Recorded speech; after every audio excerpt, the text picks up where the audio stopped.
Welcome to my channel. I hope today's story captures your interest and leaves you wanting more. Your continued support truly means a lot to me. Now, let's get started with the story. Mrs. Harris never texted me. Not once in the 5 years I'd lived 2 houses down from her. She was the kind of neighbor who monitored the street through half-drawn curtains and reported overgrown lawns to the HOA. If a dog barked too long, she called it in. If music played after 10, she documented it. She did not text. So when my phone vibrated during a budget meeting in Portland and her name appeared on my screen, something inside me tightened before I even opened it. "Get home now. Sarah is screaming from the basement. Your mom's boyfriend, Tom, and his friends are laughing upstairs." I read it once, then again. The room around me kept moving. Slides flipped on the projector. Someone at the end of the table was talking about shipping costs and revised margins. I couldn't hear the words anymore. They sounded like static. Sarah, 14, too thin for her age, too quiet for a child who should have been loud. She still left the hallway light on at night. She still asked me, when I visited, if I could check under her bed, just in case. I stood up without excusing myself.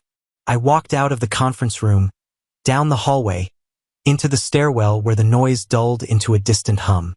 I called my mom, straight to voicemail. I called Sarah. It rang, and rang, and rang. I leaned against the concrete wall of the stairwell, heart pounding hard enough to hurt. Mrs. Harris wasn't dramatic.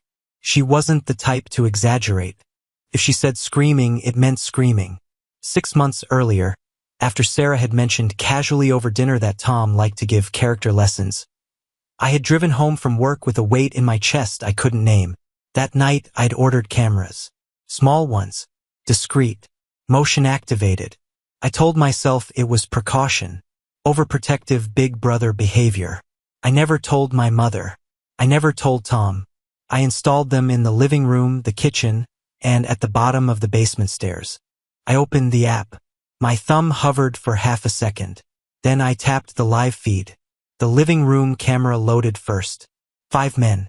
Beer bottles on the coffee table. Boots kicked up on furniture I had helped pay for when my mother complained about money. Tom sprawled on the couch like he owned the place, which, in practice, he did. My mother had let him move in last year. Just until he gets back on his feet. He'd never stood up since. The men were laughing. Not casually. Not lightly. The kind of laughter that comes when someone else is suffering and you've decided it's entertainment. One of them said, "What's the over-under?" Another replied, "I give her 20 more minutes." Tom lifted his bottle and grinned. "She'll last. Girl's stubborn." My throat went dry. I switched to the basement camera. The image flickered into view. The basement was unfinished concrete and exposed beams. No insulation. No carpet. Just cold. Sarah was on the floor near the far wall. No coat. No gloves. Just a thin hoodie and sweatpants. Her knees were pulled tight to her chest. Arms wrapped around them like she was trying to hold herself together. I checked the weather app with my free hand. 15 below. Outside, wind chill worse. Her lips were blue. Not slightly pale. Blue. She was shaking violently, her whole body jerking in small, uncontrollable spasms. Her teeth were chattering so hard I could see it even without audio. Her mouth was moving. At first I thought she was talking to someone. Then I realized she was counting. 87, 88, 89. She was trying to stay conscious. I switched back upstairs. Tom leaned forward, elbows on his knees. "It's a character lesson," he said loudly. "World's cold. Better she learn it now." One of the men laughed. "You're brutal." Tom shrugged. "Her dad ain't around. Somebody's gotta toughen her up." My chest felt hollow, like someone had scooped something vital out of me and left only air. Then my mother walked through the frame. She carried empty bottles toward the kitchen. She didn't look toward the basement door. She didn't argue. She didn't stop them. She didn't even hesitate. She just existed in the same house where her daughter was freezing. That's when the cold replaced everything else. No yelling. No panic. Just clarity. I opened my contacts and made the first call. "Alex, My cousin. State law enforcement. He picked up on the second ring. You good? No, I said. My voice sounded distant to my own ears. I'm sending you a live feed. Basement. Now. He didn't ask questions.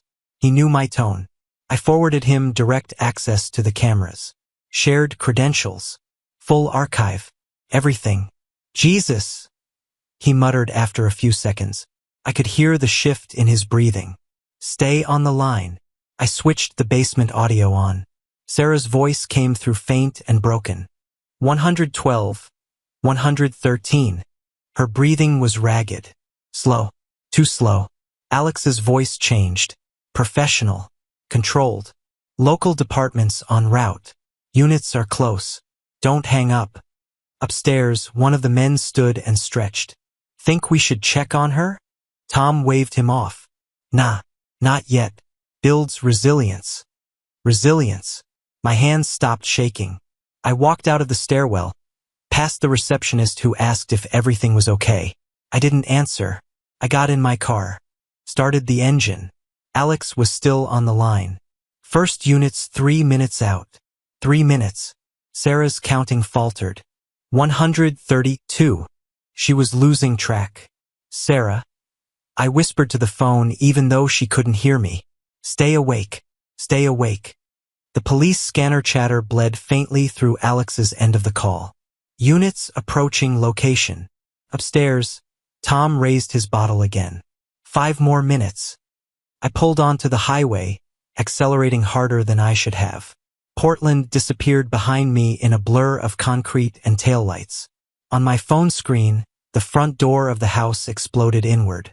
Officers flooded the living room. The laughter stopped instantly. Beer bottles shattered on the floor. Tom stood up, confusion turning to panic in less than a second. What the hell? He didn't finish. 2 officers forced him to the ground. Another group ran toward the basement door. I switched to that camera. The door flew open. Cold air rushed in from the stairwell. An officer reached Sarah first, dropping to his knees. Hey, I've got you. Her counting had stopped. Her eyes were half-lidded. They wrapped her in a thermal blanket and lifted her carefully. Upstairs, chaos. 2 of the men tried to run. They didn't make it far. My mother stood in the kitchen doorway, hands covering her mouth. Not screaming, not fighting, just watching. I drove. I didn't cry. I didn't scream. I just drove. Because something inside me had shifted permanently. And I knew, before the investigation even started, before charges were filed, before the news vans parked outside, our family was already over. I don't remember the drive home in fragments. I remember it in one long, unbroken line of asphalt and cold. The police sirens had faded from my phone, but the echo of them stayed in my ears. Alex remained on the call until the paramedics loaded Sarah into the ambulance. I watched it through the front camera feed. Flashing red and blue lights reflecting against snow that hadn't melted for days. She's alive, he said. Hypothermic, but alive. They got to her in time. In time. 2 words that felt both merciful and condemning. What about them? I asked. Tom's in cuffs. 2 others too. The rest bolted. Units are looking. And my mom. There was a pause. Not long. Just long enough. She's still inside. They're questioning her. Questioning. I tightened my grip on the steering wheel. The highway blurred beneath me. I drove faster than I should have, the engine straining as if it understood urgency. My thoughts weren't scattered. They were focused. Too focused. Every memory of Tom replayed with new meaning. The way he'd laughed too loudly at his own jokes. The way he'd placed a hand on Sarah's shoulder just a little too long. The way my mother had said, "He's old school. He believes in discipline." Discipline. In the basement. 15 below. By the time I reached our town, news had already begun to spread. 2 police cruisers still sat in front of the house. Neighbors lingered in doorways pretending not to stare. I parked hard at the curb and got out. The cold hit my face like a slap. It felt appropriate. An officer stopped me before I reached the front steps. "You family?" "I'm her brother." He studied me for half a second, then nodded. She's at St. Mark's. Stable. You can head there. We're securing the scene. Securing. Like it was a warehouse robbery.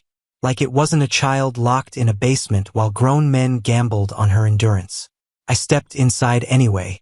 The living room smelled like spilled beer and panic. Bottles lay shattered across the hardwood. The coffee table had been shoved sideways. One of the cushions was ripped where someone had struggled. Tom had always bragged about being tough. He hadn't looked tough face down on the carpet. I walked toward the basement door. An officer blocked it gently. We're documenting. I didn't argue. I didn't need to see it again. I had already seen enough. I left and drove to the hospital. The emergency room lights were harsh. Too bright. Too clean. The kind of brightness that exposes everything. Sarah was in a bed surrounded by machines that beeped steadily. A heated blanket cocooned her small frame, and 4 ran into her arm. Her lips were no longer blue, but pale. She looked smaller than 14. A nurse glanced at me. You're her brother? Yes. She's conscious. Very weak. Don't overwhelm her. As if I would. I stepped to the bedside. Her eyes opened slowly when she heard my voice. Hey! I said softly. Her gaze focused. Recognition flickered. You came, she whispered. 3 words. Simple. Accusing. I'll always come, I said. Her hand twitched toward mine. I took it carefully. It was still cold. They said it was a game, she murmured. I thought if I stayed quiet it would end faster. The room felt smaller. You didn't do anything wrong, I said, forcing steadiness into my voice. Nothing, she swallowed. Mom didn't stop them. There it was. Not a question. A fact. I had no answer that wouldn't break something further. Instead I said, You're safe now. Safe.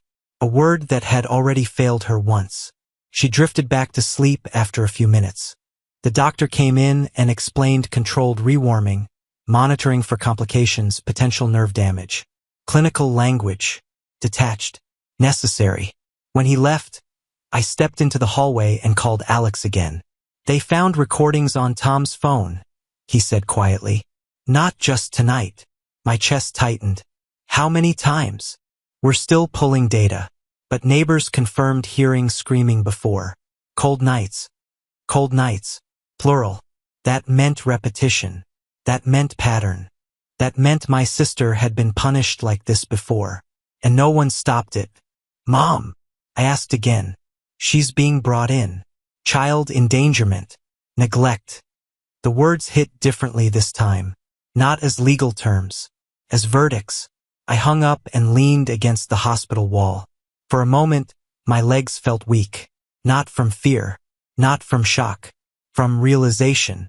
My mother hadn't been absent. She had been present. She had chosen silence. The next morning, the story broke locally. 4 men arrested after minor rescued from freezing basement. The article didn't mention betting at first. That detail came later, when the footage was officially entered into evidence. Footage I had installed. Footage that became proof. By afternoon, Tom's face was on the news. By evening, so was my mother's. She called me from holding. I didn't think they'd actually leave her that long, she said immediately, voice trembling. I thought it was just to scare her. To scare her. She was blue, I replied. Silence. I didn't know it was that cold, she whispered. It was winter. I was in the kitchen, she continued quickly. They were just joking. You know how men are. Yes. I knew exactly how those men were. I'm filing for guardianship, I said. She went quiet. You can't take her from me. I already did. The line went dead. That night, I sat beside Sarah's hospital bed and watched the monitors blink. Each steady beep felt like a small victory. Each breath she took felt like borrowed time returned. The investigation moved fast after that. The footage showed everything. Tom's voice, the bets, the laughter, my mother walking past the basement door without stopping. 5 men placing wagers on how long a 14-year-old girl would last in sub-zero conditions. The prosecutor called it deliberate cruelty. I called it betrayal. Neighbors came forward. They described hearing screams on previous nights. Laughter. Doors slamming. No one had called before. Until Mrs. Harris. One text message.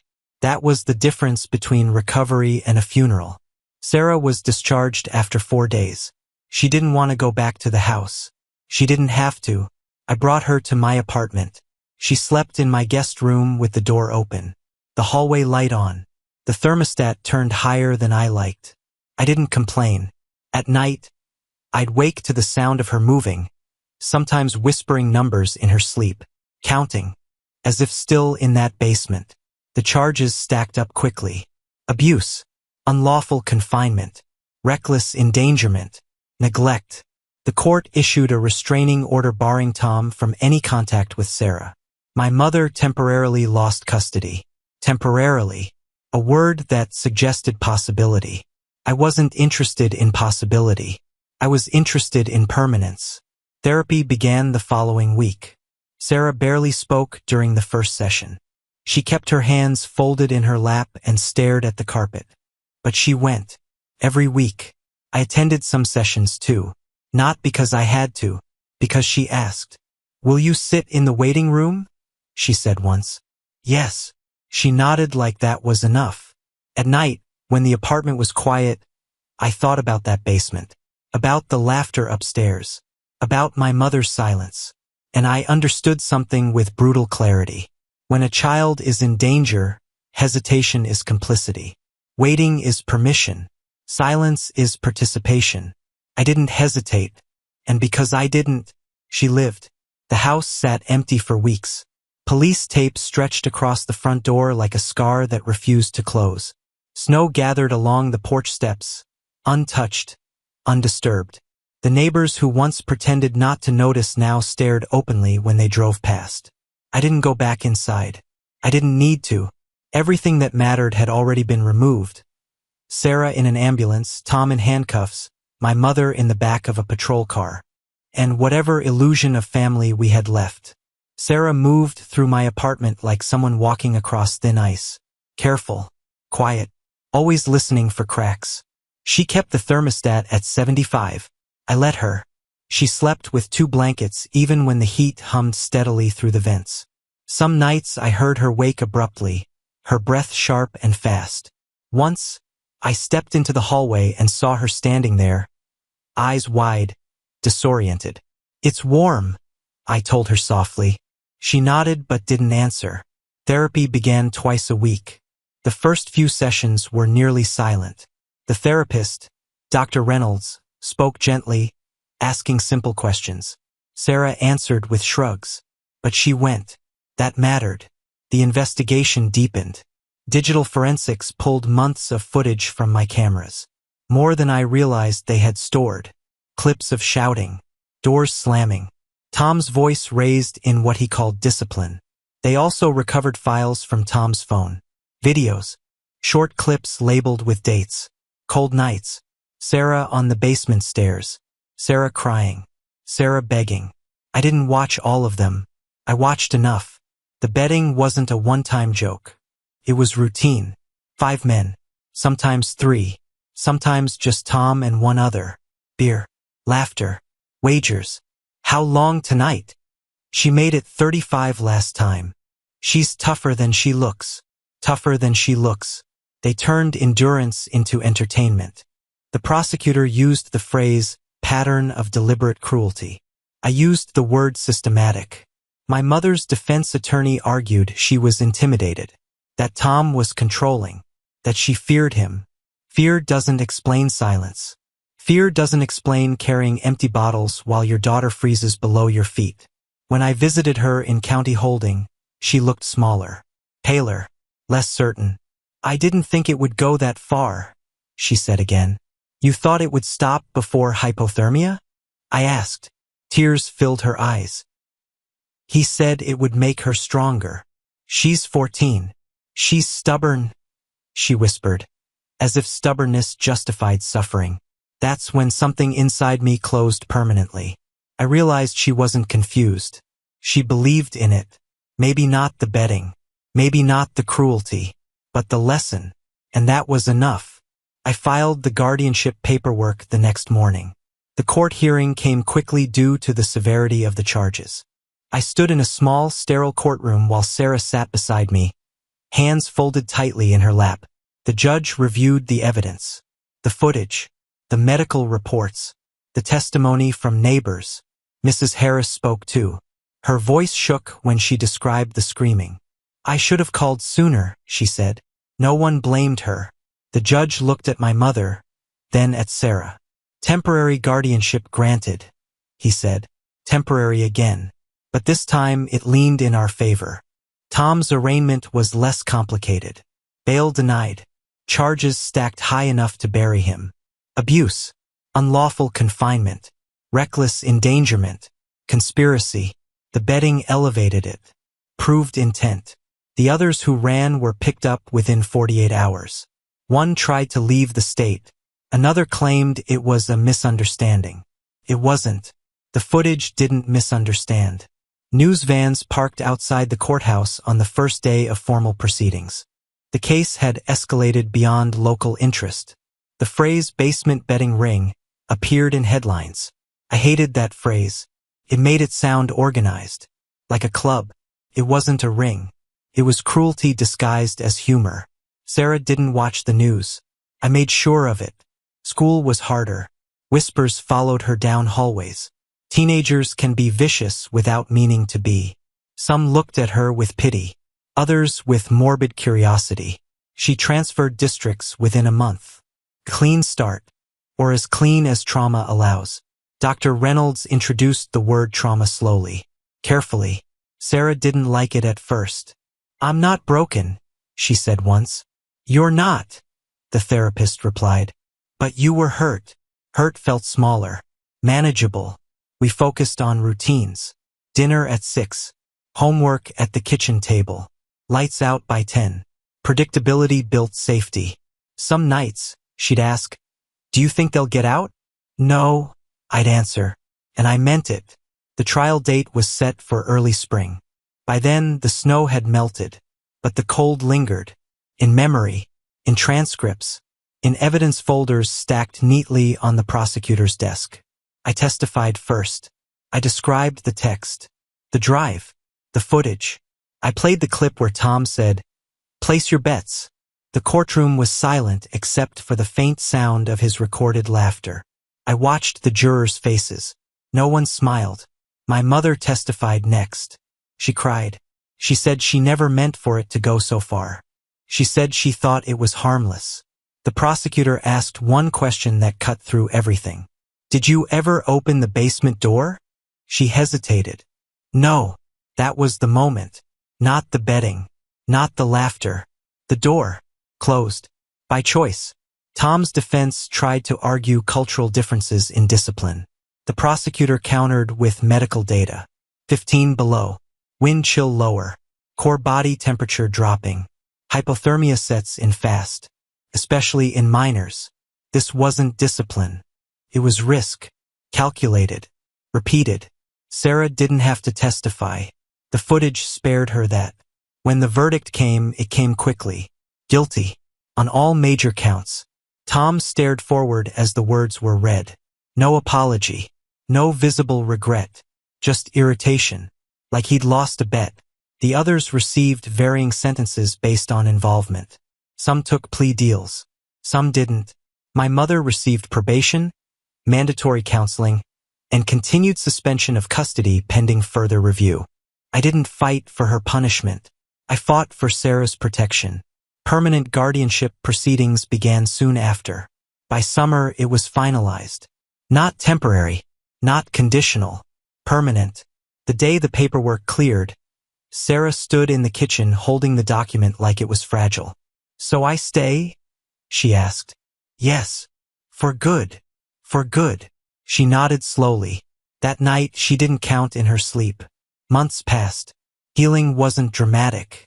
It was quiet, incremental. She joined a school art club. She started laughing again. Not often, but enough. Sometimes, I'd catch myself watching her from the doorway, making sure she was warm, making sure she was breathing steady, making sure no door was closed without reason. Hypervigilance, the therapist called it. I called it insurance. The house down the street eventually sold. New family, new paint, fresh curtains. I never stepped inside again. I didn't need closure. I needed distance. People asked if I regretted exposing everything. If I wished I'd handled it privately. No. When a child is in danger, privacy is a luxury you forfeit. You act, even if it fractures blood, even if it puts your own mother in cuffs, even if the truth burns down the structure you grew up inside, because the alternative is silence. And I saw what silence does. It freezes. It isolates. Counts seconds in the dark. I made 2 calls that day. One to law enforcement. One to fate. Only one of them answered in time. And because of that, she's still here. People think the worst part is the night it happens. It isn't. The worst part comes later. When everything is quiet. When the headlines fade. When the court dates end and the cameras leave. That's when the echoes start. Sarah adjusted to my apartment slowly, like someone relearning gravity. At first she flinched at sudden noises. The microwave beep. The slam of a car door outside. Even laughter drifting up from the street. Laughter was the worst. It had meant something different in that house. Upstairs laughter meant downstairs suffering. Upstairs laughter meant time passing. Upstairs laughter meant betting. Now, whenever she heard it, her shoulders tightened before she could stop herself. Dr. Reynolds explained that triggers don't ask permission. They arrive uninvited. They connect sound to memory faster than logic can intervene. Sarah hated that word too. Trigger. It sounded mechanical. She didn't feel mechanical. She felt embarrassed. I should have screamed louder, she said one night at the kitchen table. I looked up from the bills I was pretending to read. You screamed. I mean before. The other times. Maybe someone would have called sooner. The other times. Plural still hit me like a blow. It wasn't your job to save yourself, I said carefully. It was their job not to hurt you. She didn't respond. She just traced the rim of her glass with her finger, eyes distant. Guilt is a strange parasite. It attaches to victims instead of perpetrators. I saw it growing in her, small and stubborn. So I built routine like armor. Morning alarms at the same time. Breakfast together before school. Text check-ins during lunch. She rolled her eyes at the messages sometimes.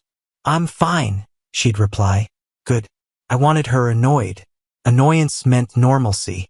The permanent guardianship papers arrived in a thick envelope on a Thursday afternoon. I held them for a full minute before opening them. Paper shouldn't feel heavy, but it did. Legal language formalized what had already happened in practice. Sarah was under my protection. Not temporarily, not conditionally, permanently. I handed her the document after dinner. She read the first page twice. So she can't just take me back? She asked. No. What if she gets better? There it was. Hope. Complicated and fragile. If she gets better, I said slowly, that doesn't undo what happened. You're not an object that gets returned. She absorbed that in silence. I don't hate her, she whispered. I know. I didn't hate her either. Hatred would have been simpler, cleaner. Instead, I carried something heavier. Disillusionment. My mother called occasionally from counseling-mandated sessions. Her tone shifted over time. Less defensive, more subdued. I was weak, she admitted once. Yes, I replied. She waited for more. There wasn't any. Weakness can be tragic. But when weakness stands between a child and harm, it becomes unforgivable. Tom's sentencing hearing was brief. The prosecution requested the maximum under combined charges. The defense cited upbringing, employment instability, substance influence. None of it changed the footage. None of it changed 15 below. The judge's words were measured, but final. Lengthy incarceration. Mandatory registration under abuse statutes. No contact. Ever. Tom didn't look at me when he was led away. He looked irritated. Like a man inconvenienced. The others received lesser sentences based on cooperation. One testified against Tom. claimed it started as a joke. Jokes don't require emergency blankets. Jokes don't turn lips blue. Sarah never attended the hearings. She didn't need to see him in a suit pretending to be misunderstood. Healing continued in uneven waves. Some weeks were quiet. Other weeks, something small would fracture her composure. A winter weather alert on the phone, a basement scene in a movie trailer, even the smell of damp concrete after rain. Once, during a school fire drill, she froze in place when instructed to line up near the stairwell. Her teacher called me. I left work without explanation. Found her sitting on the curb outside school, arms wrapped around herself even though it wasn't cold. "I thought they were going to lock it," she said. "What?" "The door. The basement door." Memory doesn't care about context. It reacts. We added more coping tools after that. Grounding exercises. Temperature checks she could control, holding a warm mug, wrapping in heated blankets. Control replaced helplessness in small increments. I watched her reclaim pieces of herself carefully. She joined the art club because it met in a room with large windows. No doors that locked automatically. No stairwells. She painted abstract shapes at first. Dark blues and grays. Sharp lines. Over time, warmer colors appeared. Not bright, but warmer. Neighbors in my building learned her name. They treated her normally, asked about school, commented on her drawings taped inside the elevator. Normalcy is underrated. It heals more quietly than therapy sometimes. One evening, months later, she stood at the window watching snow fall for the first time since the trial ended. I tensed instinctively. She didn't. "It's pretty," she said. I waited. She didn't shiver, didn't count, just watched. That's when I realized something important. The cold didn't own her anymore. It was just weather again. I still carry the footage on a secure drive. Not because I revisit it, because I never want to forget what silence allowed. People still ask, carefully, cautiously, if I regret involving law enforcement immediately. If maybe a family conversation could have solved it. No. Family conversations happen before betting pools. Before repeated punishments. Before hypothermia. After that, it's evidence. After that, it's prosecution. After that, it's protection. My mother writes letters sometimes. Apologies layered with explanations. Loneliness. Manipulation. Fear of losing companionship. I read them. I don't respond often. Forgiveness is complex. Trust is simpler. It's either intact or it isn't. Ours isn't. Sarah doesn't ask about her much anymore. When she does, it's neutral. Is she still in counseling? Yes. Okay. That's it. No longing. No anger. Just distance. We moved apartments after a year. Not because we had to. Because I wanted no accidental overlap with past geography. Fresh walls. Fresh air. No basement. When signing the new lease, Sarah smiled faintly at one clause. Unit located on 3rd floor. No ground-level concrete beneath us. No stairs leading down into darkness. Just upward. Sometimes I think about Mrs. Harris.